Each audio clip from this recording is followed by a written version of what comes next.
Hi, my name is Detweiler. I'm a PhD student at the Virginia Institute of Marine Science. My research focuses on nutrient cycling in wetlands and estuaries, and I'm particularly interested in how human activities and climate change impact the ecosystem services provided by our coastline. Today, I will be introducing my Virginia Sea lesson plan entitled Watercolors, relating properties of light to organic matter and ecosystem production. This lesson plan is designed for high school biology and environmental science. However, it is also adaptable to middle school life science as well as honors and AP high school chemistry. In this activity, students will be able to describe how the color of water in various aquatic environments is related to absorption, fluorescence, and ecosystem production. In part one of this activity, students will be measuring relative absorption of samples collected from different environments within an estuary. So groups of 3 to 4 students will be given an estuary display with beakers dyed with food coloring, and each of these beakers represents a sample collected from a different environment, such as wetlands, forests, industrial land, agricultural land, as well as aquatic phytoplankton.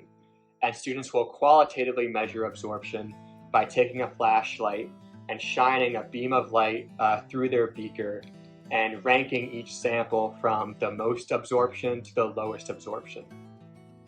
Students will then relate the absorption of each of these samples to the overall ecosystem production within those samples. That is, samples with high rates of absorption would indicate low ecosystem production due to low light attenuation and overall low biomass. This is contrary to samples with low absorption, which would indicate high ecosystem production due to high light penetration and high biomass growth. In part 2 of this activity, students will be considering the fluorescence of each of these samples and learning about how we measure fluorescence in the laboratory. In the laboratory, we measure fluorescence using excitation emission matrices, or EAMs, in which we measure the peak intensity of light at certain wavelengths. And those peak intensities give us an indication of where the source of the sample comes from. So students will take a look at these reference EAMs and then be provided a blank EAM, which they will color in based on peak intensities.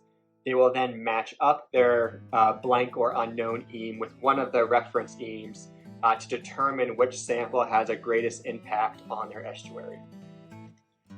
The activity will conclude with a gallery walk in which students will circulate around the room and take a look at the conclusions reached by each of the groups.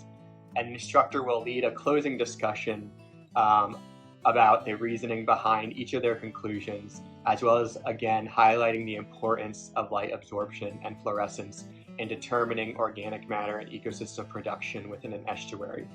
There is also an extension activity associated with this lesson plan, in which students will take a deeper dive in looking at biomass and predicting biomass in relation to the amount of organic matter within a system.